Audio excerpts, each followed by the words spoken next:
Regla 5. No permitas que tus hijos hagan cosas que detestes. Pues no, no está bien. Hace poco vi a un niño de 3 años que se iba arrastrando lentamente detrás de sus padres por un aeropuerto abarrotado. Gritaba con violencia a intervalos de 5 segundos y, lo más importante, lo hacía porque le apetecía. No estaba verdaderamente desesperado, es algo que yo, como padre, podía identificar. Estaba molestando a sus padres y a cientos de personas alrededor tan solo para llamar la atención. Quizá necesitaba algo, pero no era esa la forma de obtenerlo y papá y mamá se lo tendrían que haber dejado claro. Puede que discrepes y que digas que quizá estaban agotados y con jet lag después de un largo viaje. Pero 30 segundos de intervención convenientemente dirigida a resolver el problema habrían bastado para poner fin a un episodio tan bochornoso. Unos progenitores más atentos no permitirían que alguien a quien de verdad querían se convirtiera en objeto de desprecio de toda una multitud.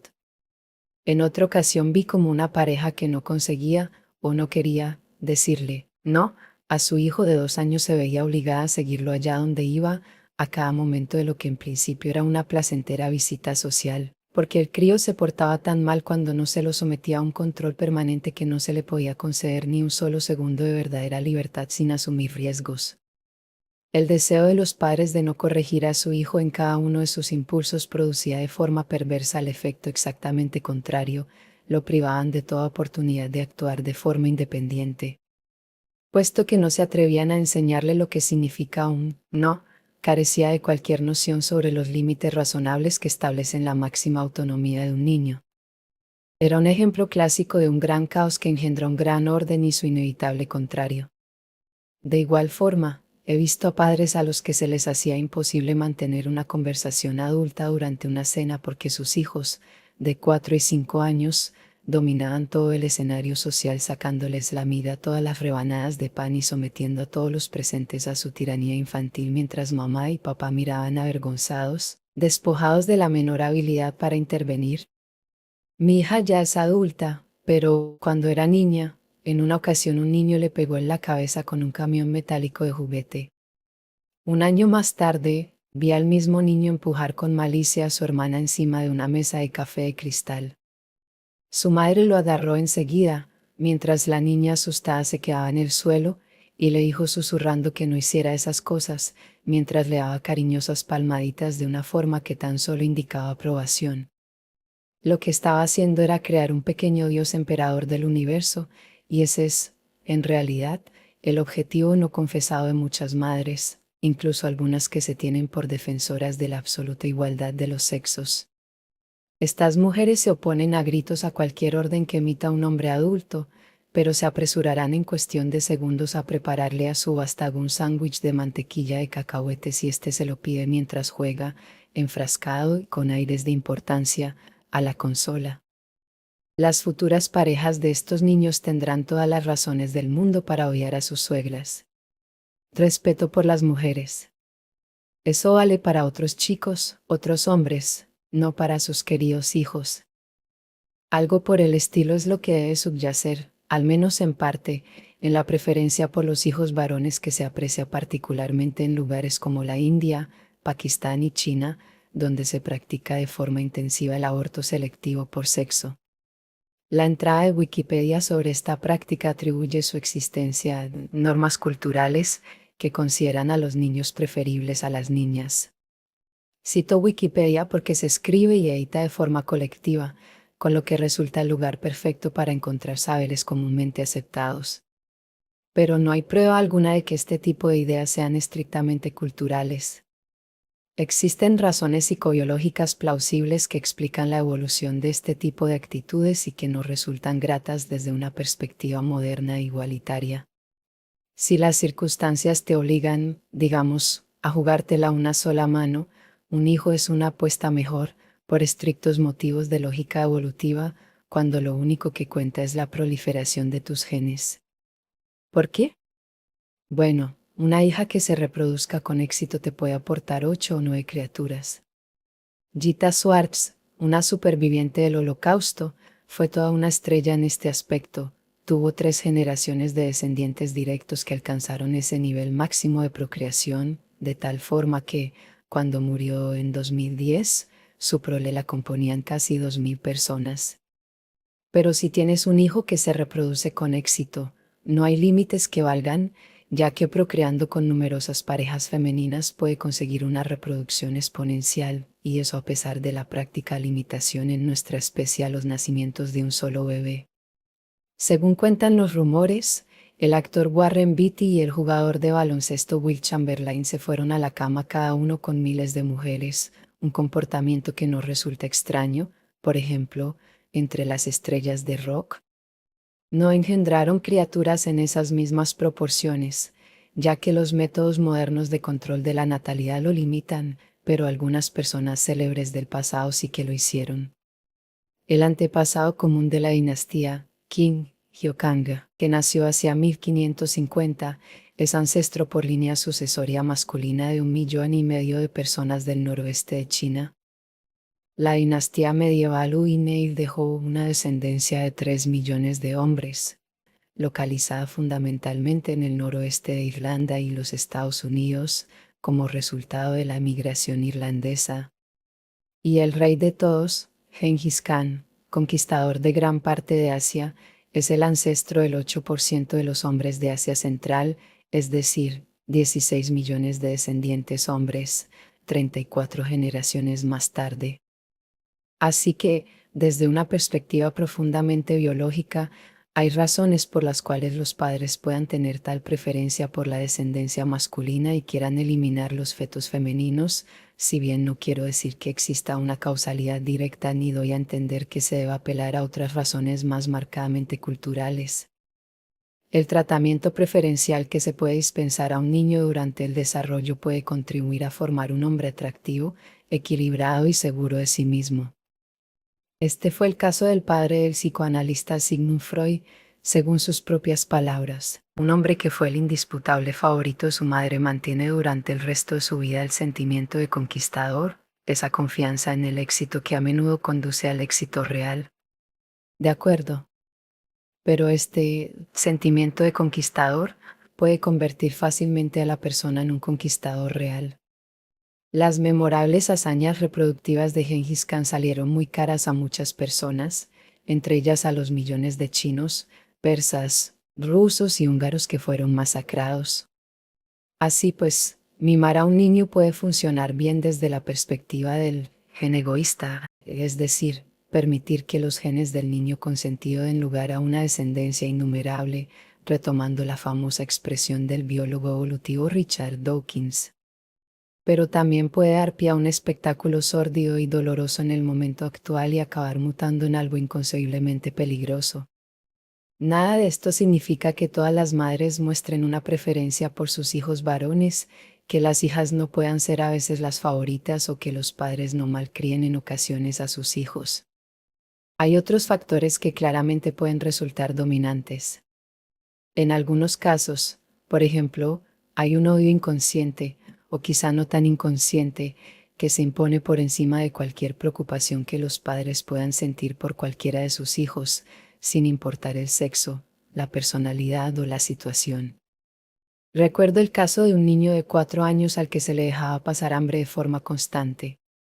Cuando su niñera sufrió un accidente, fue rotando entre las casas de nuestro vecindario para pasar las horas en las que se quedaba solo. Cuando su madre nos lo dejó en casa, nos comentó que no comía en todo el día. Está bien así, dijo. Pero no estaba bien, si es que hace falta decirlo. De hecho, este mismo chico acabó aferrado a mi mujer durante horas, totalmente desesperado y con una entrega incondicional después de que ella consiguiera hacerle comer una cena entera, tras haber hecho gala de una enorme constancia y tenacidad, haberle agradecido su cooperación y no haberlo abandonado durante el proceso. Empezó con la boca totalmente cerrada, sentado en la mesa del comedor junto a mi mujer y yo, nuestros 2 hijos y 2 niños del vecindario que cuidábamos por el día. Ella le puso la cuchara adelante y esperó pacientemente mientras el niño no dejaba de sacudir la cabeza para bloquear la boca, utilizando los típicos métodos defensivos de un niño de 2 años tosudo al que no se le ha prestado mucha atención. Pero mi mujer no le permitió que no lo consiguiera. Le daba palmaditas en la cabeza cada vez que se tragaba una cucharada, diciéndole con toda sinceridad que era un niño bueno. Porque de verdad pensaba que era un niño bueno. Era un chaval muy mono que había sufrido. Al cabo de 10 minutos que no resultaron tan duros, se terminó la comida, mientras todos lo mirábamos con total atención. Era un drama de vida o muerte. Mira, le dijo mi mujer enseñándole el plato, te lo has acabado todo. Y a este chaval, el mismo que cuando lo conocí permanecía todo el rato triste en una esquina, que no quería interactuar con otros niños, que andaba siempre enfurruñado, que no respondía de forma alguna cuando yo le hacía cosquillas para intentar jugar con él, se le dibujó una sonrisa radiante en la cara en cuanto escuchó estas palabras. Hoy, 20 años después, todavía se me saltan las lágrimas cuando escribo sobre aquel momento. Después de comer, se pegó a mi mujer como un perrito faldero durante el resto del día, negándose a perderla de vista. Cuando se sentaba, él se acurrucaba en su regazo, abriéndose de nuevo al mundo y buscando de forma desesperada el amor que se le había negado de forma continua. Más tarde, aunque demasiado pronto, su madre volvió.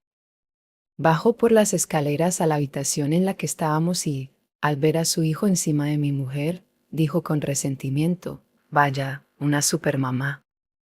Y entonces se fue, con el mismo corazón ennegrecido y criminal, con un hijo condenado colgándole de la mano. Era psicóloga. En fin, con las cosas que se pueden ver abriendo un solo ojo, no es de extrañar que la gente prefiera seguir ciega. Todo el mundo odia la aritmética. Mis pacientes clínicos me hablan a menudo de los problemas familiares que los acucian a diario.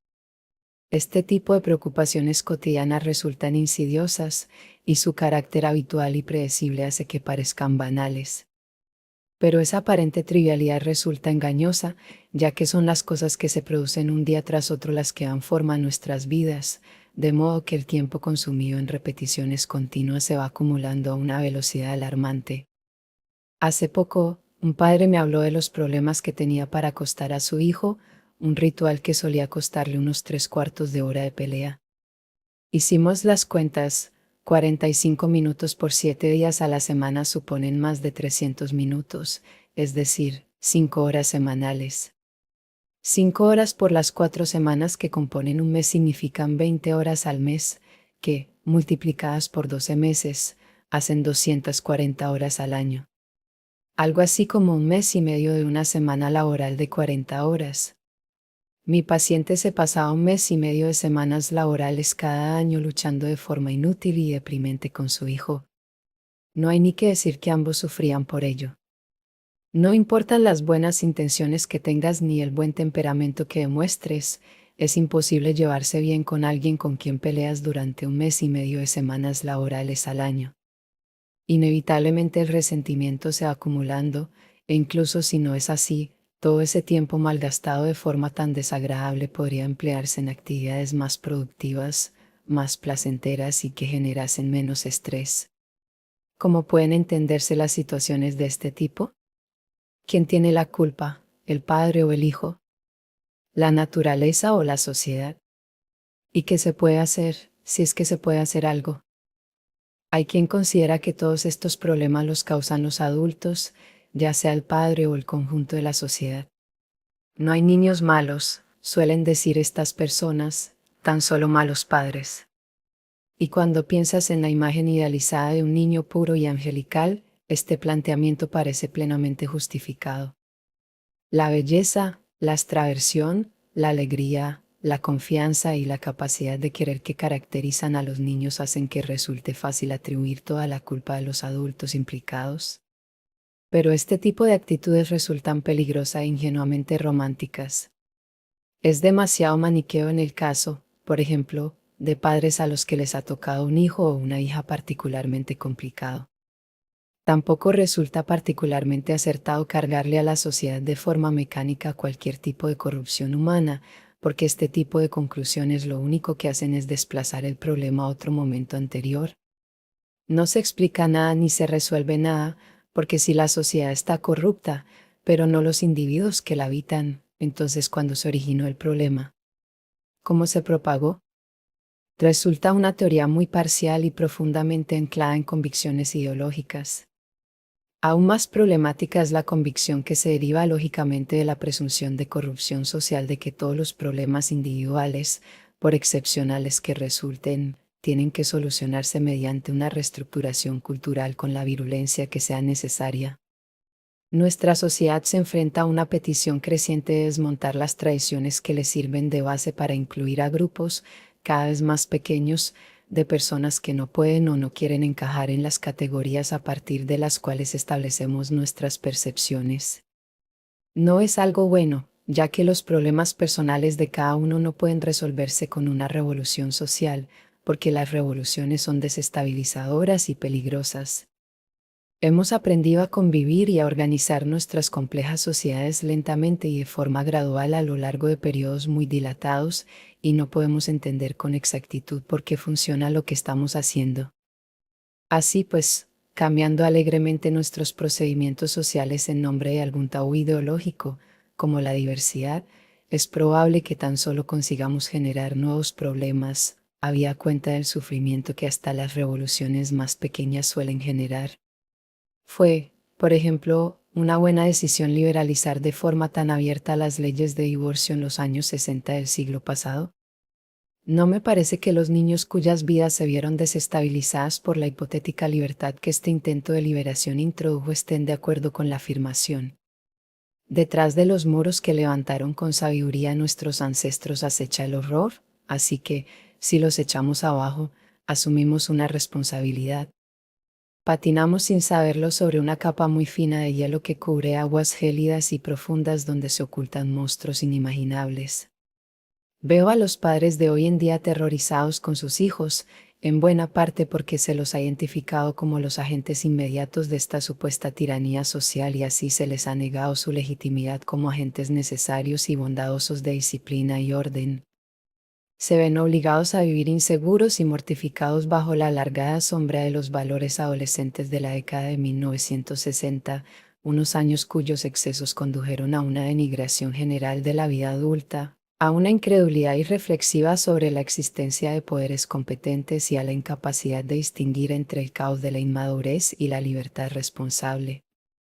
Así, ha aumentado la sensibilidad de los padres por el sufrimiento emocional a corto plazo de sus hijos y, al mismo tiempo, se han disparado los miedos de causarles cualquier daño de una forma que resulta lamentable y contraproducente. Puede que pienses que es mejor así que de la forma contraria, pero lo cierto es que cada uno de los extremos de la escala moral lleva aparejadas sus catástrofes. El mal salvaje. ¿Se ha dicho alguna vez que todas las personas siguen de forma consciente o inconsciente a algún filósofo influyente? La convicción de que los niños poseen un espíritu intrínsecamente puro, estropeado tan solo por la cultura y la sociedad, se deriva en gran parte de Jean-Jacques Rousseau. Este filósofo suizo del siglo XVIII creía firmemente en la influencia perniciosa de la sociedad humana y la propiedad privada y aseguraba que nada era tan noble y maravilloso como el ser humano en su estado no civilizado. Justo para entonces, una vez que advirtió su incompetencia como padre, abandonó a 5 de sus hijos a los tiernos y mortíferos cuidados de los orfanatos de la época. En cualquier caso, el buen salvaje que Rousseau describió era un ideal, una abstracción, arquetípica y religiosa, pero no la realidad de carne y hueso que daba a entender. Siempre tenemos al niño Jesús mitológicamente perfecto en la cabeza, como representación del potencial de juventud, el héroe recién nacido, la víctima inocente, el hijo perdido del rey legítimo. Simboliza las intuiciones de inmortalidad que acompañan nuestras primeras experiencias. Es Adán, el hombre perfecto que anda junto a Dios en el jardín del Edén antes de su caída. Pero los seres humanos son malos, y también buenos, y la oscuridad que reside de forma permanente en nuestras almas también se puede encontrar con facilidad en nuestras versiones más pequeñas. Por lo general, la gente mejora con la edad, y no al contrario, volviéndose más amable, más atenta y más estable emocionalmente a medida que madura. Resulta muy extraño que el tipo de bullying que en ocasiones se produce de forma espantosa en un patio de colegio se reproduzca en la sociedad de los adultos. No es por nada que la oscura novela El Señor de las Moscas, de William Golding, se ha convertido en un clásico. Existen además numerosas pruebas directas de que los horrores del comportamiento humano no pueden atribuirse tan fácilmente a la historia y la sociedad. Quizá el descubrimiento más doloroso a este respecto fue el que la primatóloga Jane Goodall realizó a partir de 1974, cuando entendió que sus amados chimpancés eran capaces de asesinarse entre ellos, utilizando el término referido a los humanos, y que mostraban disposición para hacerlo. A causa de su naturaleza horripilante y de su gran valor antropológico, mantuvo en secreto su observación durante años, temiendo que hubiera sido su contacto con los animales lo que los hubiera llevado a manifestar un comportamiento que no era natural. Incluso después de publicar su informe, muchos se negaron a creerla. No obstante, enseguida se aceptó como algo evidente que lo que había observado no era en absoluto algo excepcional. En pocas palabras, los chimpancés llevan a cabo guerras tribales y además lo hacen con una brutalidad casi inconcebible. Un chimpancé adulto medio viene a ser el doble de fuerte que un ser humano a pesar de su menor tamaño. Goodall notó con cierto terror la facilidad con la que los chimpancés que estudiaba partían cables y palancas de acero. Los chimpancés pueden despedazarse, literalmente, lo hacen, y es algo de lo que no se puede culpar a las sociedades humanas y sus complejas tecnologías. A menudo me despertaba por la noche, escribía Goodall, con visiones de terribles imágenes. Satán, un chimpancé al que observó durante mucho tiempo, recogiendo con la mano la sangre que perdía Sniff por la barbilla para bebérsela, el viejo Rudolf, tan tranquilo normalmente, lanzando una piedra de unos 8 kilos sobre Goy, Homero arrancando un pedazo de piel del muslo de Figan atacando y golpeando repetidamente el magullado cuerpo de Goliat, uno de sus héroes de la infancia. Los chimpancés adolescentes, fundamentalmente los machos, forman bandas que merodean por los límites de su territorio. Si se encuentra con intrusos, incluso chimpancés que conocen, los cuales en algún momento se desligaron de un grupo que ahora es demasiado grande y los supera en número, la banda los atacará y los aniquilará sin ninguna compasión. Los chimpancés no poseen un verdadero superego y tampoco está de más recordar que a menudo se sobrevalora la capacidad humana para el autocontrol. La lectura atenta de un libro tan sorprendente y terrorífico como La violación de Nankín, de Iris Chan, que describe las brutalidades cometidas en esa ciudad china por el ejército invasor japonés, bastaría para convencer incluso a quien alimenta las más férreas convicciones románticas a este respecto. Y cuanto menos digamos sobre el Escuadrón 731, una célula de investigación secreta creada por los japoneses en aquellos años, mejor. Lee sobre este tema por tu propia cuenta y riesgo. Y no digas que no te avisé. Asimismo, los cazadores-recolectores son mucho más asesinos que sus homólogos urbanos e industrializados, a pesar de vivir de forma comunal y compartir una cultura local. La tasa anual de homicidios en el Reino Unido es de 1 por cada 100.000 habitantes. Es 4 o 5 veces mayor en los Estados Unidos y unas 90 veces más alta en Honduras, que posee el índice más elevado a nivel internacional. Pero, en todo caso, hay suficientes pruebas de que los seres humanos se han vuelto más pacíficos a medida que el tiempo pasaba y las sociedades se hacían mayores y más organizadas. Los aborígenes, Kun de África, de los que la antropóloga estadounidense Elizabeth Marshall Thomas presentó en la década de 1950 una visión romántica como el pueblo inofensivo, tenían un índice de 40 asesinatos por cada 100.000 habitantes, una cifra que se redujo en un 30% una vez que se vieron sujetos a la autoridad de un Estado. Se trata de un ejemplo muy instructivo sobre cómo unas estructuras sociales complejas sirven para reducir, no para exacerbar, las tendencias violentas de los seres humanos. Se han registrado hasta 300 asesinatos por cada 100.000 habitantes entre los Yanomami de Brasil, un pueblo reputado por su agresividad, pero las estadísticas no acaban aquí. Los habitantes de Papúa Nueva Guinea se matan en índices anuales que oscilan entre 140 y 1.000 víctimas por cada 100.000 habitantes. Sin embargo, el récord parece estar en manos de los Kato, un pueblo originario de California, Hacia 1840 se daban 1.450 muertes violentas por cada 100.000 habitantes. Como los niños, al igual que cualquier otro ser humano, no son exclusivamente buenos, no se los puede abandonar a su suerte lejos de la civilización para que alcancen la perfección. Hasta los perros tienen que ser socializados antes de convertirse en miembros aceptados de una jauría, y los niños son mucho más complejos que los perros. Esto significa que tienen muchas más probabilidades de ir por el mal camino si no se los entrena, se los disciplina y se los apoya como es debido. Significa también que no solo es incorrecto atribuir a la estructura social todas las tendencias violentas de los seres humanos, sino que es algo tan equivocado que finalmente se le acaba dando la vuelta al fenómeno. El proceso vital de socialización previene en realidad numerosos daños y propicia muchas cosas positivas. Hay que moldear y educar a los niños o de lo contrario no saldrán adelante. Es algo que queda claramente de manifiesto en su propio comportamiento, ya que los chavales hacen todo lo posible por conseguir la atención tanto de otros niños como de los adultos, pues esa atención, que los convierte en jugadores de equipo eficientes y sofisticados, es vital para ellos. Se puede perjudicar a un niño tanto o más privándolo de verdadera atención como mediante el abuso mental o físico. Este daño por omisión, en vez de por comisión, no resulta menos severo y duradero. A los niños se les hace daño cuando sus condescendientes padres renuncian a convertirlos en personas atentas, respetuosas y espabiladas para dejarlos en un estado de inconsciencia e indiferencia. A los niños se los daña cuando quienes tendrían que cuidar de ellos, por temor a cualquier conflicto o discordia, ya no se atreven a corregirlos y los dejan sin orientación alguna. Puedo reconocer a este tipo de niños por la calle, informes, descentrados, difusos. Son oscuros niños de plomo en vez de brillantes criaturas de oro. Son bloques sin tallar, atrapados en un perpetuo estado transitorio. Este tipo de chavales son ignorados continuamente por los otros niños, porque no es divertido jugar con ellos. Los adultos tienden a manifestar la misma actitud, aunque lo negarán de forma enfática cuando se les haga notar.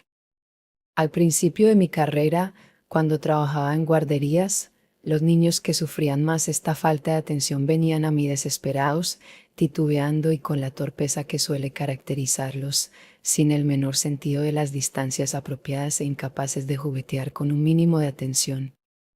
Se solían desplomar a mi lado o directamente encima de mí, sin importarles lo que estuviera haciendo, impelidos por el poderoso deseo de conseguir atención adulta, el necesario catalizador de cualquier progreso.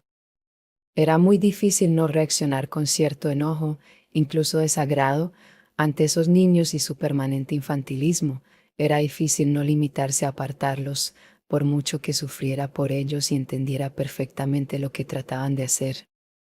Estoy convencido de que ese tipo de respuesta, por dura y brutal que pueda resultar, constituye una reacción interna prácticamente universal, una señal de alarma que advierte el considerable peligro que supone establecer una relación con un niño que no está suficientemente socializado, a saber, la probabilidad de que se establezca una inmediata e inadecuada dependencia, responsabilidad que corresponde a sus padres, así como la tremenda demanda de tiempo y de recursos que aceptar tal dependencia supondría.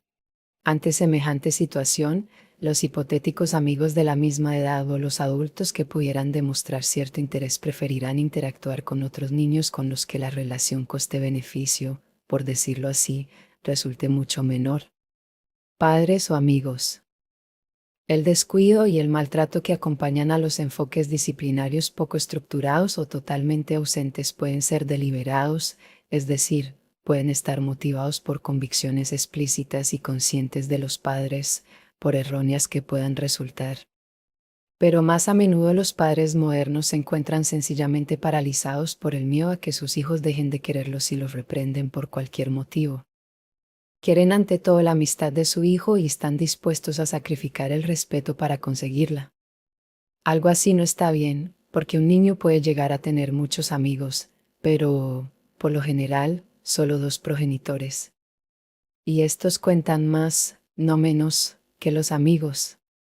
Los amigos poseen una autoridad limitada para corregir, Así que cada progenitor tiene que aprender a tolerar la rabia pasajera o incluso el odio que sus hijos le puedan dirigir después de haber adoptado una necesaria acción correctiva, ya que la capacidad de los niños para percibir o preocuparse por las consecuencias a largo plazo resulta muy limitada.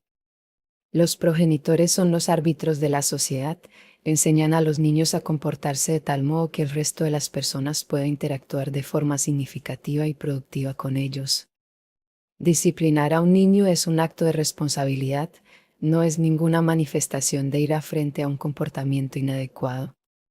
No es una venganza por una fechoría, sino, por el contrario, una combinación cuidadosa de compasión y raciocinio a largo plazo. Una disciplina adecuada exige esfuerzo, de hecho, es prácticamente sinónimo de él. Es difícil prestar verdadera atención a los niños, también lo es decidir que está bien, que está mal y por qué, así como formular estrategias de disciplina justas y comprensivas y negociar su aplicación con quienes estén implicados en el cuidado del niño. Como consecuencia de esta combinación de responsabilidad y dificultad, se tiende a recibir perversamente con los brazos abiertos cualquier contribución que dé a entender que toda limitación impuesta a los niños puede resultar dañina. Una idea semejante, una vez que se acepta, permite a los adultos, que deberían mostrar mayor raciocinio, abandonar su obligación de servir como agentes educativos y fingir que así es mejor para sus hijos. Es un ejercicio profundo y pernicioso de autoengaño. Es vago, cruel e imperdonable. Pero nuestra propensión a racionalizar las cosas no termina aquí. Asumimos que las reglas inhibirán de forma irremediable lo que de otro modo sería la creatividad ilimitada e intrínseca de nuestros hijos, por mucho que la bibliografía científica indique con toda claridad, primero, que la creatividad fuera de lo común resulta extremadamente excepcional y, segundo, que las limitaciones estrictas no inhiben los logros creativos, sino que los facilitan. La creencia en el elemento meramente destructivo de las reglas y la estructura va frecuentemente acompañada de la idea de que, si se permite que sus naturalezas perfectas se manifiesten, los niños sabrán decidir convenientemente cuándo quieren dormir y qué quieren comer. Se trata, una vez más, de asunciones carentes de fundamento. Los niños son totalmente capaces de intentar subsistir con perritos calientes, palitos de pollo y cereales de colores y así van a llamar la atención, conseguir cierto poder o evitar que les hagan probar algo nuevo. En lugar de irse a la cama dócilmente como niños buenos, combatirán con todas sus fuerzas el sueño nocturno hasta que caigan rendidos. También están totalmente dispuestos a provocar a los adultos mientras exploran los complejos contornos del mundo social, de la misma forma que los jóvenes chimpancés que acosan a los adultos dentro de sus propios grupos. Ver cómo se responde a sus bromas y provocaciones les sirve tanto a niños como a chimpancés para descubrir los límites de lo que de otro modo sería una libertad demasiado desestructurada y aterradora. Semejantes límites, una vez descubiertos, proporcionan seguridad, incluso si el momento en el que los detectan supone una decepción o una frustración momentánea. Recuerdo una vez que llevé a mi hija a un parque cuando tenía unos 2 años. Estaba jugando en las barras colgantes, suspendida en el aire. Un monstruito particularmente provocador de más o menos su misma edad estaba de pie justo en la misma barra a la que ella estaba agarrada. Vi cómo se iba acercando a ella y nuestros ojos se cruzaron. Entonces, muy despacio y totalmente adrede, le pisó las manos, de forma repetida y cada vez con más fuerza, mientras me miraba desde arriba. Sabía perfectamente lo que estaba haciendo. Que te den, papi, parecía ser su filosofía. Ya había llegado a la conclusión de que los adultos merecían un absoluto desprecio y que podía desafiarlos con total tranquilidad. Lástima que él también estuviera condenado a convertirse en otro. Ese era el lamentable futuro que sus padres le habían impuesto. Y, para su gran sorpresa, lo aparté con fuerza de la estructura y lo lancé volando a una distancia de unos 10 metros. No, no lo hice. Simplemente me llevé a mi hija a otro lado, pero creo que habría sido mejor para él si lo hubiera hecho. Imagínate a un niño que no deja de golpear a su madre en la cara. ¿Por qué hace algo así? Es una pregunta estúpida, inaceptablemente ingenua. La respuesta es obvia: para dominar a su madre, para ver si se puede salir con la suya. Después de todo, la violencia no es ningún misterio, si lo es la paz. La violencia es la opción por defecto, porque resulta fácil. Lo difícil es la paz, que se aprende, se inculca, se gana. A menudo las personas comprenden las cuestiones fisiológicas justo al revés. ¿Por qué la gente toma drogas? No es ningún misterio, mientras que sí lo es, por el contrario, porque no las toman todo el tiempo. ¿Por qué la gente sufre de ansiedad? Tampoco es ningún misterio. El misterio es cómo conseguimos estar tranquilos en algún momento. Somos frágiles y mortales. Hay millones de cosas que pueden salir mal de millones de formas distintas. Tendríamos que estar constantemente paralizados por el pánico, pero no lo estamos. Algo similar podría plantearse acerca de la depresión, la pereza o la criminalidad. Si puedo hacerte daño y demostrar que soy más fuerte, entonces podré hacer exactamente lo que quiera y cuando quiera, incluso cuando estás delante de mí. Te puedo atormentar por pura curiosidad. Puedo acaparar la atención que se te dirige y dominarte. Puedo quitarte tu juguete. Los niños atacan, en primer lugar, porque la agresión es algo innato, aunque resulte más dominante en algunos individuos que en otros, y, en segundo, porque la agresión facilita el deseo. Resulta absurdo asumir que es un comportamiento que se aprende. A una serpiente no hay que enseñarle a atacar, está dentro de su propia naturaleza. En términos estadísticos, los niños de 2 años son las personas más violentas que existen.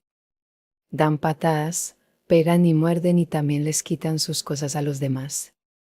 Lo hacen para explorar, para expresar rabia y frustración, para satisfacer sus impulsivos deseos. Y lo que resulta más importante para nosotros, lo hacen para descubrir los verdaderos límites del comportamiento permisible. De lo contrario, ¿cómo van a averiguar lo que es aceptable? Los niños son como personas ciegas que van buscando una pared. Tienen que empujar, probar y ver dónde quedan las fronteras reales, que muy pocas veces están donde se les indica. La corrección constante de este tipo de acciones sirve para indicar a los niños dónde están los límites de las agresiones aceptables.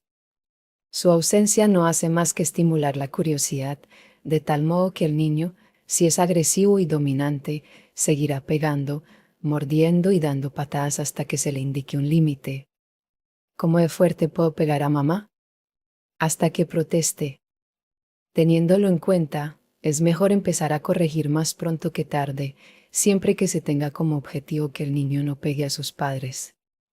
Corregir también hace que el niño aprenda que golpear a los demás no es la mejor estrategia social. Si no se produce ninguna intervención de ese tipo, ningún niño asumirá por voluntad propia todos los esfuerzos que supone organizar y regular sus impulsos para que dichos impulsos coexistan sin conflicto dentro de la psique del niño y en el mundo social más amplio. Y es que organizar una mente no es tarea fácil. Mi hijo tenía bastante genio cuando era pequeño. Cuando mi hija era pequeña, bastaba con mirarla de forma severa para paralizarla, pero ese tipo de intervenciones no producían ningún resultado con él.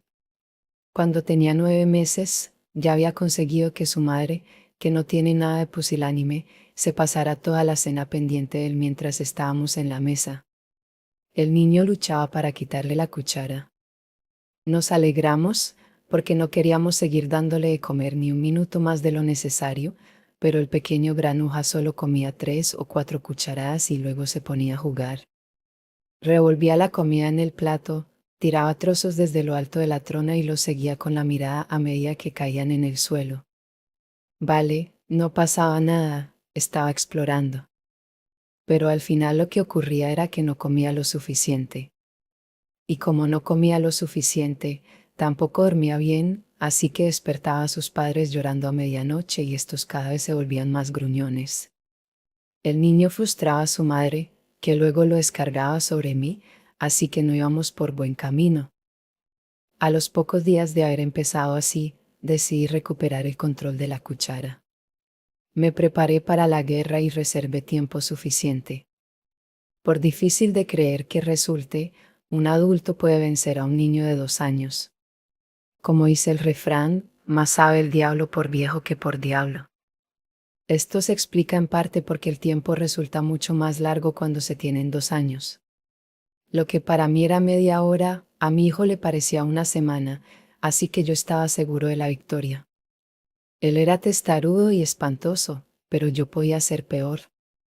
Nos sentamos cara a cara con el bol delante de él, en plan solo ante el peligro. Él lo sabía y yo también. Agarró la cuchara y se la arrebaté para cargar un delicioso bocado de puré que moví de forma deliberada en dirección a su boca. Entonces me miró exactamente de la misma forma que aquel monstruo del parque que pisó a mi hija. Apretó los labios con una mueca rígida que bloqueaba cualquier posibilidad de entrada, y yo me puse a perseguir su boca con la cuchara mientras él sacudía la cabeza en pequeños círculos. Pero me quedaban más haces en la manga. Le di un toque en el pecho con la mano que me quedaba libre de una forma precisamente calculada para fastidiarlo. Como no se daba por enterado, seguí haciéndolo. Una y otra vez, sin fuerza, pero de una forma que tampoco podía ignorarse. Cuando ya llevaba unos 10 toques, abrió la boca para emitir un sonido de enfado. Ajá. Ahí lo estaba esperando. Con gran habilidad le metí la cuchara. Él hizo todo lo posible para expulsar con la lengua la comida invasora, pero aquí también tenía algo pensado.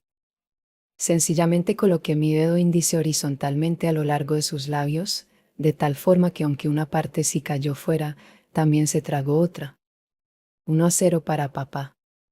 Le di una palmadita en la cabeza y le dije que era un niño bueno. Y de verdad lo pensaba.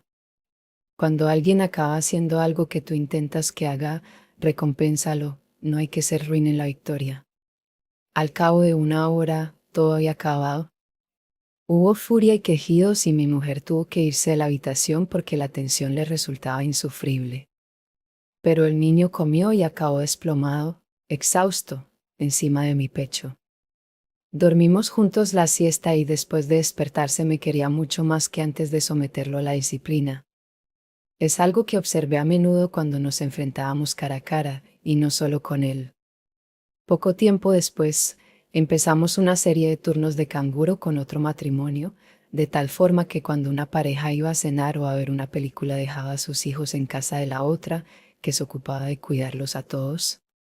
Por entonces ninguno tenía más de 3 años. Una noche, otra pareja se sumó a la dinámica. Yo no conocía mucho a su hijo, un niño grande y fuerte de 2 años. Nunca se duerme, me dijo el padre. Cuando lo acuestas, sale reptando de la cama y viene al piso de abajo. Normalmente le ponemos un video de Barrio Sésamo con Elmo y se pone a verlo.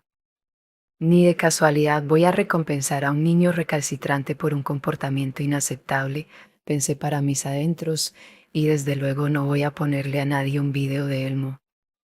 Siempre detesté a ese siniestro muñeco llorón, una mancha indigna en el legado de Jim Henson. Así pues, ni hablar de cualquier recompensa con Elmo de por medio. Obviamente no dije nada porque es imposible hablarles a unos padres sobre sus hijos a no ser que estén dispuestos a escuchar. 2 horas después, acostamos a los niños. 4 de los 5 se durmieron enseguida, todos menos el aficionado Barrio Sésamo. Sin embargo, como lo había colocado en una cuna, no podía escaparse pero sí ponerse a chillar, y es exactamente lo que hizo. No estaba mal pensado, era una buena estrategia, pues molestaba y podía acabar despertando a los otros niños, que a su vez se pondrían también a chillar. Un punto para el niño. Así que me dirigí a la habitación y le dije, túmbate. No sirvió para nada. Túmbate, le dije, o te tumbaré yo. A menudo no sirve para mucho razonar con niños, sobre todo en circunstancias semejantes, pero estoy convencido de que todo el mundo se merece una advertencia. Desde luego no se tumbó, sino que, para dejar las cosas claras, volvió a chillar. Los niños hacen estas cosas a menudo. Unos padres asustados tienden a pensar que un niño que llora siempre está triste o le duele algo, pero no es cierto. La rabia es una de las razones más comunes para llorar, como han confirmado determinados análisis minuciosos de los patrones musculares que revelan los niños al sollozar. Cuando un niño llora por rabia, no tiene el mismo aspecto que cuando llora por miedo o por tristeza y tampoco suena igual, algo que se puede distinguir si se presta atención.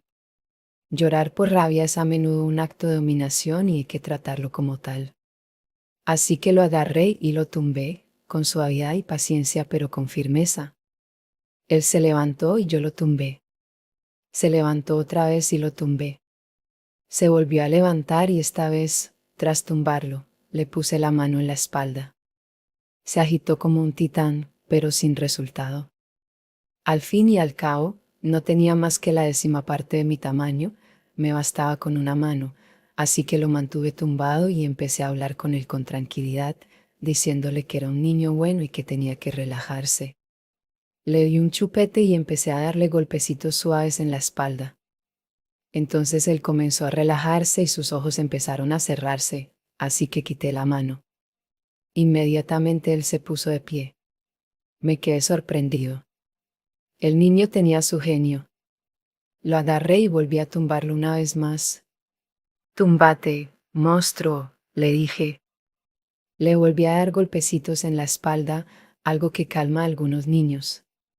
Se estaba cansando y estaba listo para rendirse. Cerró los ojos, yo me levanté y fui avanzando rápidamente en silencio hacia la puerta. Y ahí me giré para ver cómo estaba una última vez, se había vuelto a levantar. Lo señalé con el dedo y le dije, abajo, monstruo. Iba en serio. Se tumbó como si lo hubieran disparado y cerré la puerta. Nos gustamos. Ni mi mujer ni yo le oímos hacer el menor ruido el resto de la noche.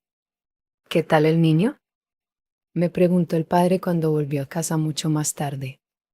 Bien, le dije, no hay ningún problema. Ahora está dormido. ¿Se ha levantado?, me preguntó el padre. No, le respondí, ha estado dormido todo el rato. El papá me miró. Quería saberlo, pero no me preguntó. Y no le dije nada. Como dice el refrán, no hay que echarles margaritas a los cerdos. Puede que parezca algo duro, pero ¿qué me dices de enseñarle a tu hijo a no dormir y recompensarlo con las payasadas de un muñeco siniestro? Eso sí que es duro. Si cada uno puede elegir su mal, yo sé con cuál me quedo. Disciplina y castigo. A los padres de hoy en día les aterrorizan dos palabras frecuentemente yuxtapuestas, disciplina y castigo, que les sugieren imágenes de cárceles, soldados y botas militares. La distancia entre disciplina y tiranía o entre castigo y tortura, efectivamente, se cruza con facilidad, así que hay que ir con cuidado con la disciplina y el castigo. La aprensión resulta natural, pero ambos son necesarios. Se pueden aplicar consciente o inconscientemente, bien o mal, pero no hay forma de evitarlos. No es que sea imposible disciplinar mediante recompensas. En realidad puede dar muy buenos resultados recompensar el buen comportamiento. El más famoso de los psicólogos conductistas, B.F. Skinner, era un firme defensor de este tipo de enfoque. De hecho, era todo un experto que enseñó a jugar al ping-pong a unas palomas.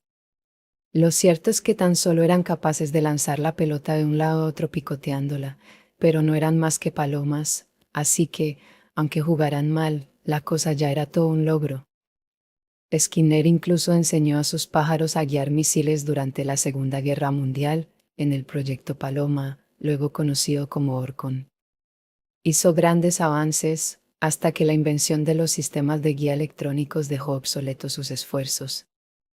Skinner observaba de forma excepcionalmente minuciosa a los animales que entrenaba. Cualquier tipo de acción que se asemejara a lo que él intentaba que realizaran suponía una recompensa inmediata adecuadamente proporcionada, es decir, no tan pequeña como para resultar irrelevante ni tan grande como para comprometer futuras recompensas. Se puede adoptar una estrategia semejante con los niños, y lo cierto es que funciona muy bien. Imagina que quieres que tu hijo ayude a poner la mesa, una habilidad bastante útil. El niño te gustaría más si pudiera hacerlo y sería bueno para su autoestima. Así pues, divides ese objetivo de comportamiento en diferentes elementos. Uno de ellos es llevar el plato desde el armario hasta la mesa, pero quizá resulte demasiado complejo. A lo mejor tu hijo solo lleva unos meses andando y todavía lo hace tambaleándose. Por eso empiezas con la práctica dándole un plato y pidiéndole que te lo devuelva, después de lo cual le puedes dar una palmadita en la cabeza. Puedes convertirlo en un juego, cógelo con la izquierda, cambia de mano, pásatelo por detrás de la espalda. Después puedes darle un plato y retirarte unos pasos, de tal modo que tenga que andar unos pasos antes de devolvértelo. Entrénalo para que se convierta en un maestro llevando platos, no lo abandones a su condición de patoso. Con este tipo de enfoque puedes enseñar prácticamente cualquier cosa a cualquier persona. Primero, averigua qué es lo que quieres y, después, observa a las personas que te rodean como si fueras un halcón. Por último, en cuanto veas algo que se parezca un poquito más a aquello que quieres conseguir, lánzate en picado, como un halcón, y entrega una recompensa. A lo mejor tu hija se ha vuelto demasiado reservada desde que llegó a la adolescencia y te gustaría que hablara más. Ese es, por tanto, tu objetivo, una hija más comunicativa. Una mañana, durante el desayuno, te cuenta una anécdota de la escuela. Es un momento excelente para prestar atención y esa es la recompensa. Deja de mandar mensajes y escucha, a menos que quieras que nunca te vuelva a contar nada. Por supuesto que las intervenciones de los padres que hacen felices a los hijos pueden y tienen que utilizarse para moldear el comportamiento. Lo mismo ocurre con los maridos, las mujeres, los compañeros de trabajo o los padres. Skinner, en cualquier caso, era realista. Se dio cuenta de que el uso de la recompensa era muy difícil. El observador tenía que esperar pacientemente hasta que el objeto de estudio manifestara espontáneamente el comportamiento deseado, que entonces se reforzaba. Algo así exigía mucho tiempo y largas esperas, lo que supone un problema, por no hablar de que mataba de hambre a los animales con los que trabajaba, dejándolos que perdieran hasta 3/4 partes de su peso normal para que terminaran estando lo suficientemente interesados en prestarle atención. Pero estas no son las únicas limitaciones de un enfoque estrictamente positivo. Las emociones negativas, como las positivas, nos ayudan a aprender. Y tenemos que aprender, porque somos estúpidos y porque se nos hace daño con facilidad. Porque podemos morir si no lo hacemos. Algo así ni está bien ni nos hace sentir bien, de lo contrario iríamos detrás de la muerte y acabaríamos muriendo. Pero lo cierto es que ni siquiera nos agrada pensar en la remota eventualidad de la muerte, sea cuando sea. Así, las emociones negativas, por desagradables que resulten, nos protegen. Sentimos dolor, miedo, vergüenza y asco, y así evitamos sufrir daños.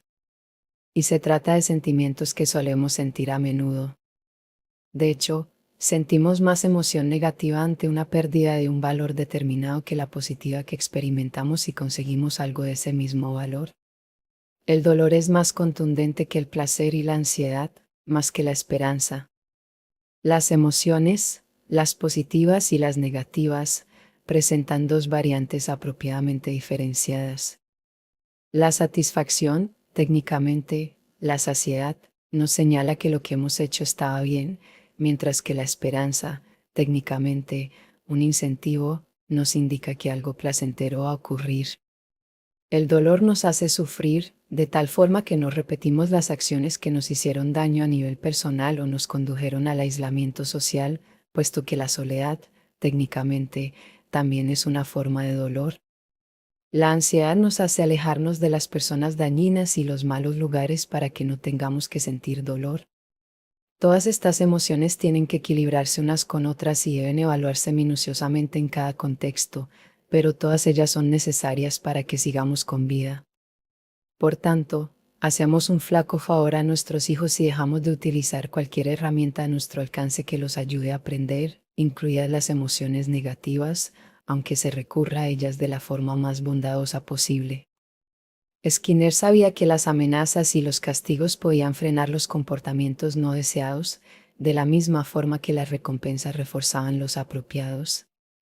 En un mundo que se bloquea ante la idea de interferir en la hipotéticamente pura senda del desarrollo infantil natural, puede resultar difícil incluso plantear la técnica anterior. No obstante, los niños no pasarían por un periodo tan largo de desarrollo antes de alcanzar la madurez si su comportamiento no tuviera que moldearse. De lo contrario, saldrían disparados del vientre materno y se pondrían a pujar en el mercado de valores.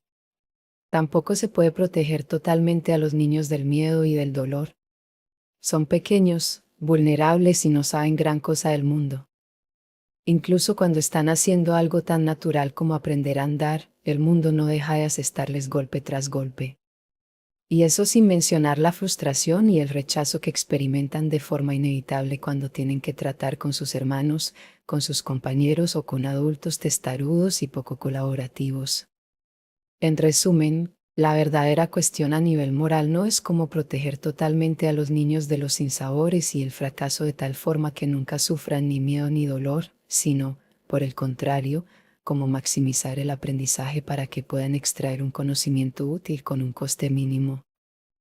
En la película de Disney La Bella Durmiente, el rey y la reina tienen una hija tras una larga espera, la princesa Aurora. Preparan un gran bautizo para presentársela al mundo, ceremonia a la que invitan a todas las personas que quieren y que honran a su hija recién nacida. Pero se les olvida avisar a Maléfica, pérfida y malvada, que es esencialmente la reina del inframundo, o la naturaleza en su versión negativa.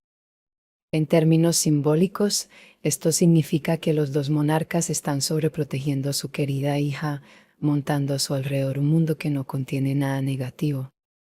Pero al hacerlo no la protegen, sino que la debilitan. Maléfica maldice a la princesa, a la que condena a muerte a los 16 años por un pinchazo con el uso de una rueca. La rueca gira como la rueda de la fortuna, mientras que el pinchazo, que produce sangre, simboliza la pérdida de la virginidad, una señal de la mujer que se abre camino dejando atrás la niñez. Afortunadamente, el hada buena, el elemento positivo de la naturaleza, rebaja el castigo a la inconsciencia, reversible con el primer beso de amor. Los aterrados reyes se deshacen de todas las ruecas que hay en el país y ponen a su hija en manos de las empalagosas hadas buenas, que son 3. Siguen adelante con su estrategia de ir apartando todo lo peligroso, pero, al hacerlo, dejan a su hija en un estado de ingenuidad, inmadurez y debilidad. Un día, justo antes de que Aurora cumpla 16 años, se encuentra un príncipe en el bosque y se enamora en el momento. Partiendo de cualquier criterio más o menos normal, algo así ya es un poco exagerado. Entonces se pone a lloriquear lamentando tener que casarse con el príncipe Felipe, con quien se la prometió de niña, y se derrumba en llantos cuando la llevan a casa de sus padres para su fiesta de cumpleaños. Es justo en ese momento cuando se manifiesta la maldición de Maléfica. Tras la puerta de un portón del castillo, aparece una rueca. Aurora se pincha el dedo y cae inconsciente. Se convierte así en la Bella Durmiente. Al hacerlo, de nuevo, simbólicamente, prefiere la inconsciencia al terror de la vida adulta. Algo similar suele ocurrir a nivel existencial con los niños sobreprotegidos, que pueden hundirse, y entonces desear la bendición que supone la inconsciencia cuando se enfrentan a su primer contacto directo con el fracaso o, peor, con la auténtica perversidad que no consiguen o no quieren entender y contra la cual no poseen ningún mecanismo de defensa. Piensa, por ejemplo, en el caso de una niña de 3 años que no aprendió a compartir. Demuestra su comportamiento egoísta delante de sus padres, pero estos son demasiado buenos con ella para intervenir. Aunque, para ser sinceros, lo que hacen es negarse a prestar atención, a admitir lo que está ocurriendo y a enseñarle cómo debería actuar. Desde luego que se sienten molestos cuando ven que no quiere compartir cosas con su hermana, pero fingen que todo está bien. Pero no, no está bien, porque más adelante acabarán gritándole por algo que no tiene nada que ver y ella se sentirá dolida y confundida, pero no aprenderá nada. Peor todavía, cuando intente hacer amigos, no lo conseguirá a causa de su falta de sofisticación social. A los niños de su edad no les hará ninguna gracia su incapacidad para cooperar, así que se pelearán con ella o irán a buscar a otra persona con la que poder jugar. Los padres de esos mismos niños observarán su torpeza y su mal comportamiento y no la volverán a invitar para que juegue con sus hijos. Se sentirá sola y rechazada, lo que le producirá ansiedad, depresión y resentimiento. A partir de ahí, se producirá un distanciamiento con la vida que equivale a desear la inconsciencia. Los padres que se niegan a adoptar la responsabilidad de disciplinar a sus hijos piensan que se puede optar por evitar el conflicto que una crianza adecuada exige. Su prioridad es no ser el malo de la película, a corto plazo, pero en absoluto consiguen rescatar o proteger a sus hijos del miedo o del dolor. Al contrario, el universo social expandido, tan insensible y tan dado a juzgar, les infligirá muchos más castigos y conflictos de los que un padre atento podría imponer. O bien disciplinas a tus hijos, o bien traspasas esa responsabilidad al cruel e insensible mundo, pero la motivación para hacer esto último de forma alguna debe confundirse con el amor.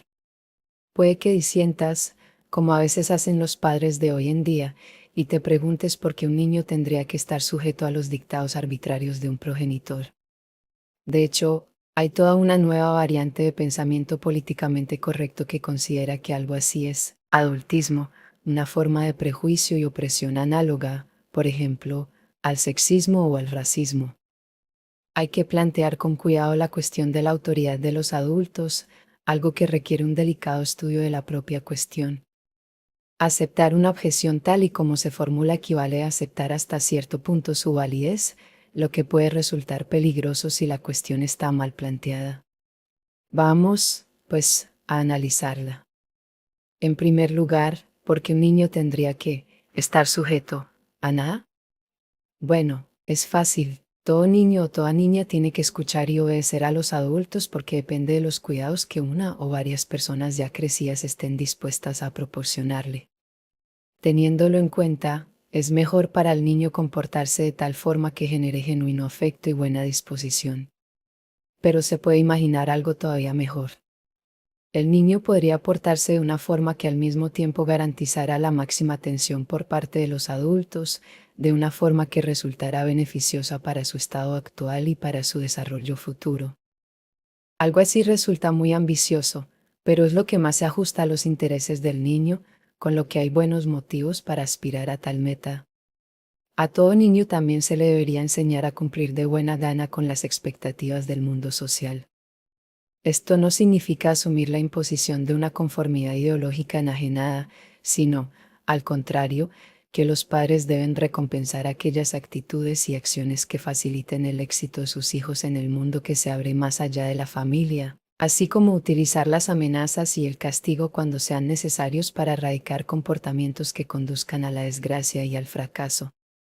No hay muchas oportunidades para ello, así que es importante acertar lo antes posible. Si no se le ha enseñado a un niño a comportarse apropiadamente antes de los 4 años de edad, durante toda su vida le resultará difícil hacer amigos, como la ciencia ha demostrado. Esto es importante porque los compañeros forman la fuente primaria de socialización a partir de esa misma edad. Los niños que son rechazados dejan de desarrollarse a causa de su aislamiento, así que se quedan cada vez más rezagados mientras el resto de los niños va progresando. En consecuencia, el niño que no tiene amigos a menudo se convierte en un adolescente y adulto solitario, asocial o deprimido, lo que no está nada bien. Una parte mucho mayor de lo que imaginamos de nuestra cordura es consecuencia de nuestra inmersión adecuada en una comunidad social. Se nos tiene que recordar de forma continua que pensemos y actuemos como se tiene que hacer. Cuando no lo hacemos, la gente que nos quiere y que se preocupa por nosotros nos va dando pequeños y grandes empujones para que recuperemos la marcha, de modo que es mejor estar rodeado de ese tipo de gente. Por otra parte, volviendo a la cuestión, tampoco es cierto que los dictados de los adultos sean siempre arbitrarios. Una cosa así solo resulta cierta en un estado totalitario disfuncional, pero en las sociedades civilizadas y abiertas, la mayoría se rige por un contrato social funcional que tiene como objetivo la mejora recíproca o, por lo menos, la coexistencia cercana sin demasiada violencia. Ni siquiera un sistema de reglas que tan solo consista en ese mínimo contrato resulta de forma alguna arbitrario, teniendo en cuenta cuál es la alternativa. Si la sociedad no premia de forma adecuada el comportamiento productivo y cooperativo, si insiste en distribuir los recursos de forma manifiestamente injusta y arbitraria y permite el robo y la explotación, no tardará en verse afectada por el conflicto. Si sus jerarquías se basan solo o fundamentalmente en el poder y no en la competencia necesaria para ejecutar aquello que es importante y difícil, también tenderá al desmoronamiento. Así ocurre, de una forma más simple, con las jerarquías de chimpancés, lo que proporciona una indicación de su condición de verdad primigenia, fundamental, biológica y no arbitraria. Los niños que no se han socializado correctamente tienen vidas horribles, con lo que es mejor socializarlos de la mejor forma posible. Una parte de este trabajo puede realizarse con recompensas, pero no todo. Así pues, no se trata de decidir si hay que emplear el castigo y la amenaza, sino de hacerlo de forma consciente y sopesada. Entonces, ¿cómo hay que disciplinar a los niños? Es una pregunta muy complicada, porque los niños, como los padres, presentan temperamentos muy distintos. Algunos son afables y desean verdaderamente que todos estén satisfechos con ellos, pero eso los lleva a evitar el conflicto y a ser dependientes.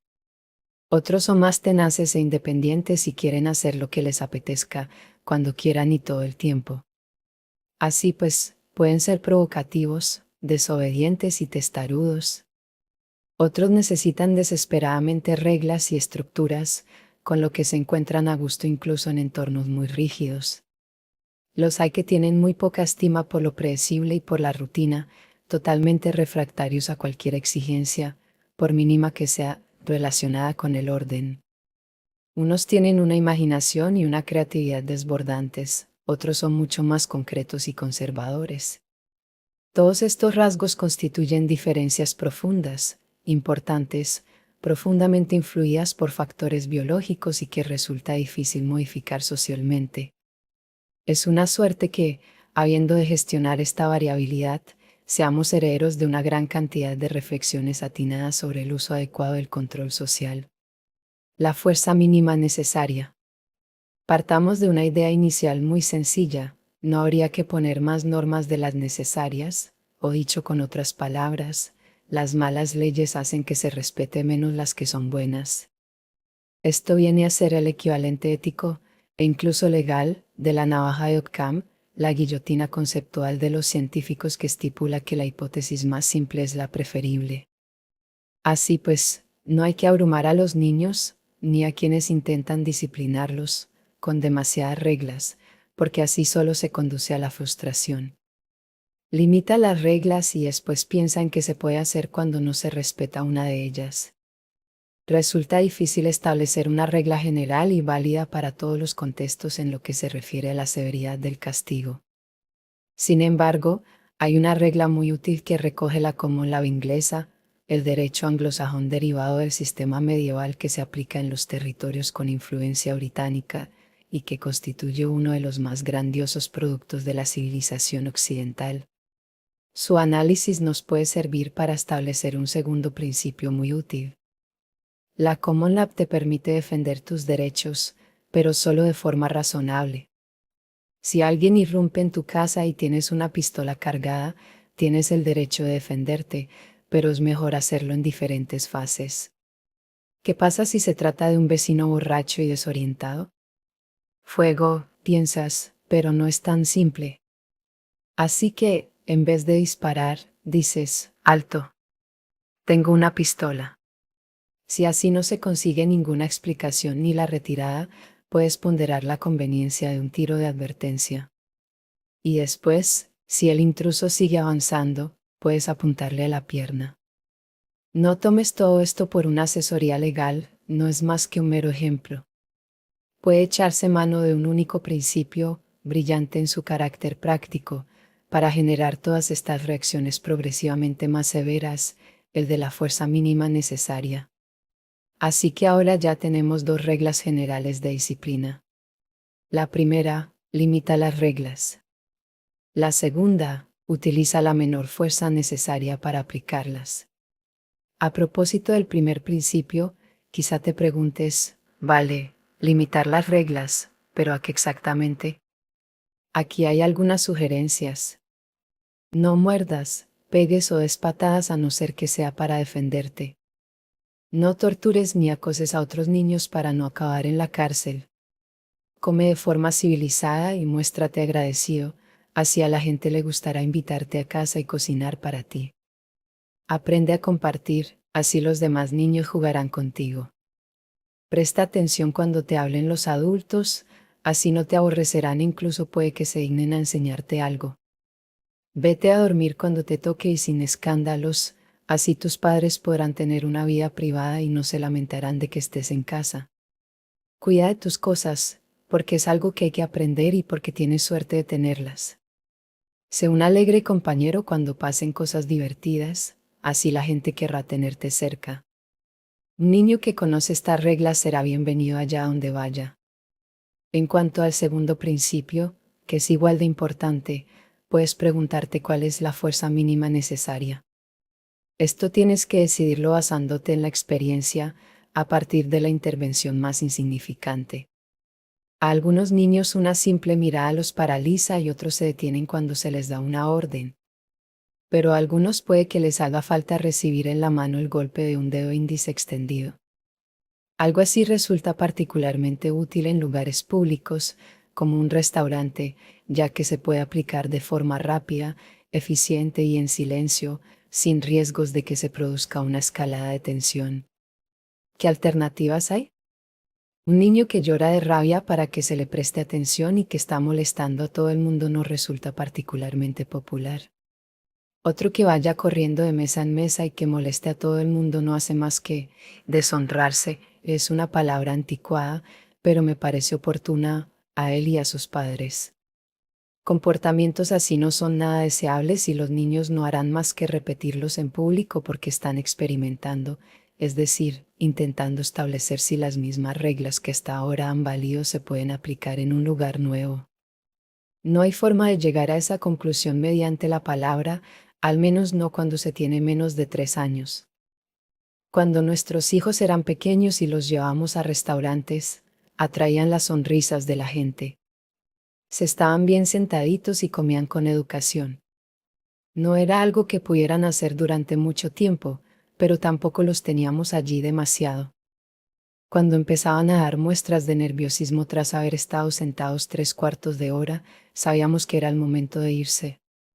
Era parte del acuerdo, y gracias a ello había vecinos de mesa que nos decían lo agradable que era ver a una familia feliz. No es que estuviéramos siempre felices ni que nuestros hijos siempre se portaran bien, pero sí lo hacían la mayor parte del tiempo y era estupendo ver que la gente respondía positivamente a su presencia. Era, en particular, bueno para los niños, porque así veían que gustaban a la gente. Esto también reforzaba su buen comportamiento y esa era la recompensa. A la gente le encantarán tus hijos si le das la oportunidad. Es algo que descubrí en cuanto fuimos padres por primera vez, cuando nació nuestra hija Micaela. Cuando la sacábamos a la calle en su carrito plegable por nuestro barrio de clase trabajadora de Montreal, Canadá, había tipos con pinta de fornidos leñadores borrachos que se paraban para sonreírle. Se le acercaban y le hacían muecas y carantoñas. Ver a la gente interactuando con niños es algo que te devuelve la fe en la naturaleza humana, y todo eso se multiplica cuando tus hijos se portan bien en público. Si quieres asegurarte de que ocurran cosas así, tienes que disciplinar a tus hijos con cuidado y de forma eficiente. Y para eso, debes tener algunas nociones sobre la recompensa y el castigo, en vez de negarte a saber nada al respecto. Una parte del proceso que supone establecer una relación con tu hijo o con tu hija es aprender cómo esa personita responde a una intervención disciplinaria y, a partir de ahí, intervenir de forma eficiente. Cierto, es mucho más fácil llenarse la boca con tópicos al uso como los castigos físicos jamás están justificados o cuando pegas a un niño, lo único que haces es enseñarle a pegar. Empecemos con la primera afirmación. Los castigos físicos jamás están justificados. En primer lugar, habría que señalar que existe un consenso generalizado acerca de la idea de que determinados comportamientos, sobre todo aquellos relacionados con el robo o las agresiones, están mal y tendrían que estar sujetos a alguna forma de sanción. En segundo lugar, habría que señalar que casi todas esas sanciones implican un castigo en sus muchas vertientes psicológicas o más explícitamente físicas. La falta de libertad produce dolor de una forma fundamentalmente similar a la de un trauma físico. Lo mismo puede decirse del uso del aislamiento social, incluido el llamado tiempo de castigo. Todo esto lo sabemos a partir de la neurobiología. Así, son las mismas áreas del cerebro las que regulan la respuesta en los tres casos y las sensaciones se alivian en todos cuando se les aplica la misma clase de drogas, los opiáceos. La cárcel es claramente un castigo físico, sobre todo el confinamiento solitario, incluso cuando no ocurre nada violento. En tercer lugar, habría que señalar que algunas acciones particularmente descabelladas tienen que detenerse de forma inmediata y eficaz, entre otras cosas para que no suceda nada peor. ¿Qué tipo de castigo es el adecuado para alguien que no deja de meter un tenedor por un enchufe eléctrico? ¿O que se pone a correr entre risas por el aparcamiento de un supermercado abarrotado? La respuesta es simple, lo que sea que sirva para detenerlo cuanto antes, dentro de lo razonable, porque de lo contrario se puede producir un drama. Tanto el caso del aparcamiento como el del enchufe resultan bastante evidentes, pero el mismo principio resulta válido en el ámbito social, lo que nos conduce al cuarto punto acerca de las excusas para el castigo físico. Las sanciones que corresponden a las malas acciones, esas que se podrían haber atajado de forma eficaz durante la niñez, ganan en severidad a medida que los niños crecen. Así pues, son sobre todo aquellos que siguen sin haber conocido una socialización adecuada a los 4 años de edad los que reciben un castigo desproporcionadamente mayor por parte de la sociedad cuando se hacen jóvenes o adultos. Por otro lado, a menudo los niños de 4 años sin control son los mismos que a los 2 años resultaban excesivamente agresivos, porque así habían nacido. En comparación con los otros niños de su edad, pateaban, pegaban, mordían y quitaban juguetes, lo que después es robar, de forma mucho más frecuente. Este perfil corresponde con, aproximadamente, el 5% de los niños y un porcentaje mucho menor de las niñas. Repetir como cacatúas la frase mágica, no hay ninguna excusa para el castigo físico, equivale a mantener la ficción en virtud de la cual los diablos adolescentes emergen de pequeños e inocentes angelitos infantiles. No le estás haciendo ningún favor a tu hijo cuando pasas por alto su mala conducta, sobre todo si, por su propio temperamento, exhibe una mayor agresividad. Aferrarse a la teoría de que los castigos físicos jamás están justificados también es, en quinto lugar, asumir que la palabra no puede dirigirse de forma eficaz a una persona sin que exista la amenaza de castigo. Si una mujer puede decir no a un hombre poderoso y narcisista es porque hay normas sociales, leyes y autoridades que la respaldan. Un padre o una madre solo puede decir no a un niño que quiere un tercer trozo de pastel porque es más grande, más fuerte y más hábil que su hijo, y además también ve reforzada su autoridad por la ley y el Estado. Lo que ese no viene a significar siempre en última instancia es, si sigues haciendo eso, te ocurrirá algo que no te va a gustar. De lo contrario, no significa nada o, peor, significa otra majadería farfullada por adultos a quien se puede ignorar. O, peor todavía, significa todos los adultos son inútiles y débiles, lo que supone una lección particularmente negativa si se tiene en cuenta que el destino de todos los niños es volverse adultos y que la mayoría de las cosas que se aprenden sin tener que sufrir por ello las facilitan o las enseñan explícitamente los adultos. ¿Qué puede esperar del futuro un niño que ignora y desprecia a los adultos? ¿Para qué crecer? Y esa es la historia de Peter Pan, quien piensa que todos los adultos son variantes del Capitán Garfio, unos tiranos horrorizados por su carácter mortal, simbolizado en el cocodrilo que llevaba un reloj dentro de la tripa. Un no solo puede significar no, vive en ausencia de violencia cuando una persona civilizada se lo dice a otra. ¿Y qué decir sobre la idea de que ¿Pegar a un niño solo sirve para enseñarle a pegar? Pues, en primer lugar, que no es verdad, es demasiado simplista. Para empezar, pegar es una palabra muy poco sofisticada para describir la acción disciplinaria que un padre eficaz puede realizar. Si pegar sirviera para describir todo el abanico posible de fuerza física, entonces no habría diferencia alguna entre unas gotas de lluvia y las bombas atómicas. La magnitud cuenta, así como el contexto, a no ser que cerremos los ojos o queramos ser ingenuos. Cualquier niño sabe cuál es la diferencia entre que te muerda un perro agresivo al que no has provocado y que te mordisque la mano tu mascota cuando intenta, entre juegos, agarrar el hueso que le estás tendiendo. Como de duro se pega a alguien y por qué se hace son cuestiones que no se pueden ignorar cuando se habla de pegar. El momento y el contexto también tienen una importancia esencial.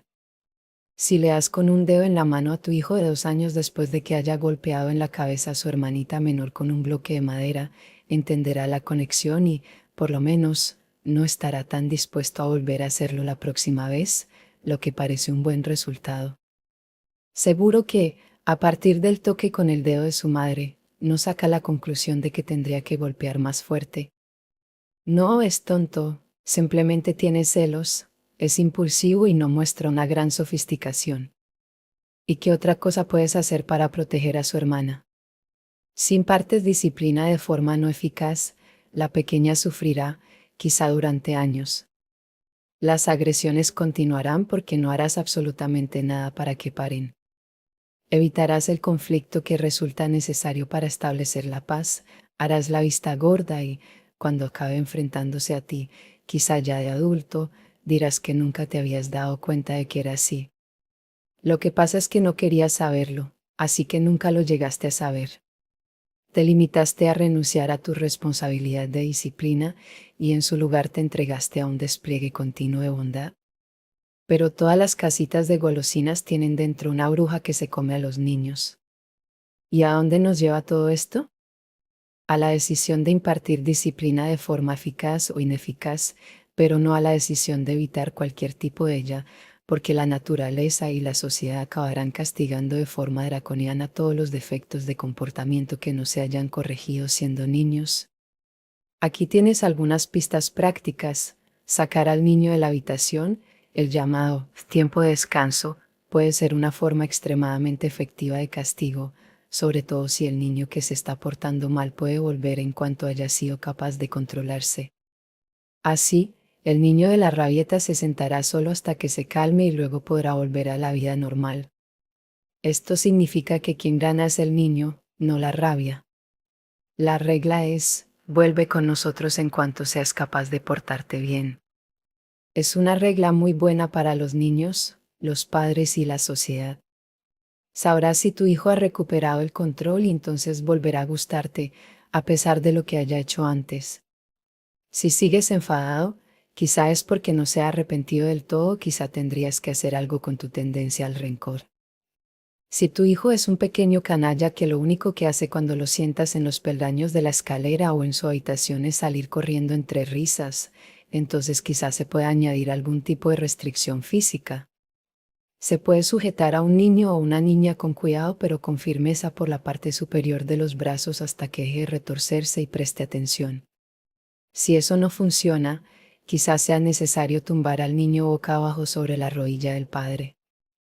Para un niño que está saltándose los límites de forma espectacular, un cachete en el trasero puede servir como indicación de la mayor seriedad por parte de un adulto responsable. Hay situaciones en las que ni siquiera eso bastará, en parte porque algunos niños son tosudos, difíciles o les gusta explorar hasta dónde pueden llegar, o porque el comportamiento ofensivo en cuestión resulta verdaderamente grave. Y si no te estás parando a pensar sobre estas cuestiones es que no estás actuando como un padre o una madre responsable.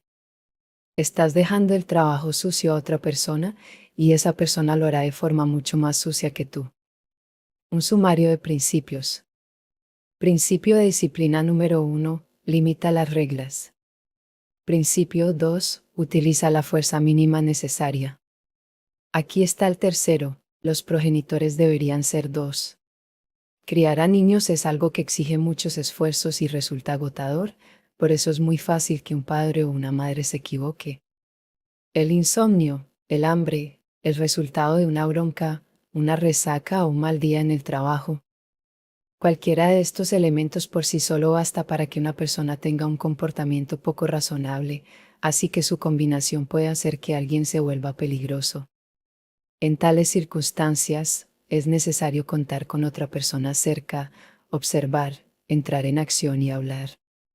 Así será más difícil que un niño llorón al que le gusta provocar y un padre o madre cascarrabias en estado de saturación se exasperen mutuamente hasta llegar a un punto sin retorno. Los progenitores deberían ser dos, para que el padre de un recién nacido pueda cuidar de la madre de tal forma que ella no acabe totalmente rendida y termine haciendo algo desesperado, después de haberse pasado escuchando los lloros de un bebé con cólico desde las 11 de la noche hasta las 5 de la mañana durante 30 noches seguidas. No estoy diciendo que haya que ser cruel con las madres solteras, muchas de las cuales luchan con coraje y hasta la extenuación, cuando además algunas de ellas han tenido que escapar de relaciones marcadas por la violencia. Pero esto no significa que tengamos que fingir que todas las composiciones familiares resultan igual de viables, porque no lo son, y sobre esto no hay nada que discutir. Y aquí viene un cuarto principio, uno de carácter más específicamente psicológico. Los progenitores tendrían que entender su propia capacidad para ser duros, vengativos, arrogantes, rencorosos, coléricos y deshonestos. Muy pocas personas se proponen conscientemente ser un pésimo padre o una pésima madre, pero lo cierto es que todo el tiempo se producen ejemplos de malas prácticas en la crianza de los hijos. Esto se debe a que la gente posee una gran capacidad para el mal, así como para el bien, y también a que se insiste en ignorar este hecho. La gente es agresiva y egoísta, al igual que amable y atenta. Por esto mismo, ningún adulto, ningún simio jerárquico y depredador, puede tolerar realmente que un enano advenedizo lo domine. La venganza acabará llegando. Una pareja demasiado encantadora y paciente que haya sido incapaz de atajar una pataleta en el supermercado se las acabará haciendo pagar a su hijo 10 minutos después, mostrando absoluta indiferencia cuando se les acerque corriendo y lleno de entusiasmo para enseñarles su nuevo logro. Hasta la pareja más abnegada tiene un límite máximo de vergüenza, desobediencia y tiranía que puede soportar, más allá del cual cae lleno en el resentimiento. Y es ahí cuando empiezan los verdaderos castigos. El resentimiento alimenta el deseo de venganza, así que habrá menos muestras de afecto espontáneo y se racionalizará esta ausencia. Se propiciarán menos oportunidades para el desarrollo del niño y empezará un sutil abandono. Y esto es solo el inicio del camino hacia el conflicto familiar más abierto, que fundamentalmente se desarrolla de forma invisible, bajo una falsa fachada de normalidad y amor. Es mucho mejor evitar esta senda tan frecuentemente transitada. Un padre o una madre verdaderamente consciente de lo limitado de su tolerancia y de su capacidad para portarse mal ante una provocación está en condiciones de diseñar una estrategia adecuada de disciplina, sobre todo si su pareja, igual de despierta, la puede supervisar y de impedir que las cosas degeneren hasta el punto en el que surge el verdadero odio.